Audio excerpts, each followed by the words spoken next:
আমার একটা বাড়ি ছিল পদ্মা নদীর তীরে। ৭ পুরুষের জনম গেছে খড়কুটোর এই নিরে।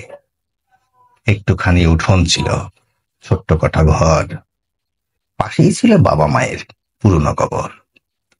দক্ষিণে এক পুকুর ছিল, কানায় কানায় জল। দক্ষিণ হাওয়ায় ঢেউগুলো তার করত টলমল।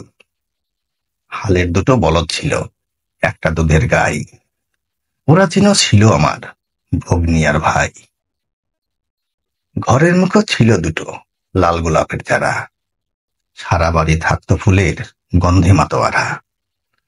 লাল পুইয়ের এক মাচা ছিল আঙ্গিনার এক পাশে। পুইয়ের ডগা দুলিত সেথায় দক্ষিণা বাতাসে। তাজমহলের রূপ ছিল মোর সবুজ শ্যামল নীরে। আসতে যেতে পথের পথিক চাইতো ফিরে ফিরে।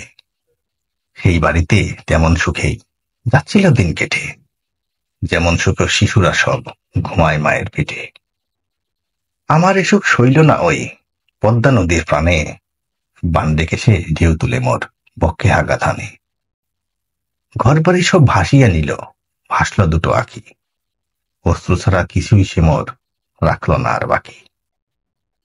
কাল যেখানে ছিল আমার মাথা গোজার ঠাই, আজ সেখানে জলের খেলা, আমার কিছুই নাই। বাপ মা আমার ঘুমিয়েছিল কাল যে মাটির ঘরে, আজ সেখানে নদীর পানি রঙ্গে খেলা করে। ৭ পুরুষের স্মৃতির মতন নাইতো কিছুই আর। নদীর জলে ভাসছে তাদের গোর কবরের হার। নদীর জলে হার পেলে কেউ বক্ষে তুলে নিও। গোরহারা মন মায়েরে আবার দাফন করে দিও। কাল যেখানে থাকতো বাঁধা আমার বলদ গাভী, আজ সেখানে বানের জলে ভাসছে হাবি যাবি। তাদের সাথে যদিও আমার রক্তবাঁধন নাই, তবুও ওরা ছিল আমার ভগ্নী আর ভাই। আমার সুখে হাসতো ওরা, কাঁদতো আমার দুঃখে। নিজের বাছুর উপোস রেখে দুধ দিত মোর মুখে। হাসি মুখে আমার সাথে টানত ওরা হাল, ভাইয়ের মতোই সঙ্গ দিয়ে আসছে চিরকাল। আমার এ সুখ হয়নি হজম পদ্মা নদীর চোখে। আঘাত করে আমার এই ভাই বাদনের বুকে। হঠাৎ দেখি তার আঘাতে উঠোন গেছে ফেটে। প্রাণ বাঁচাতে দিলাম ওদের গলার দড়ি কেটে। নদীর জলে ভাসিয়ে দিয়ে ৭ জনমের বাঁধন। অবাক হয়ে শুনছি তাদের হাম্বা সুরের বাঁধন। বিদায় কাঁদন কান্দে ওরা আমার দিকে চাহে।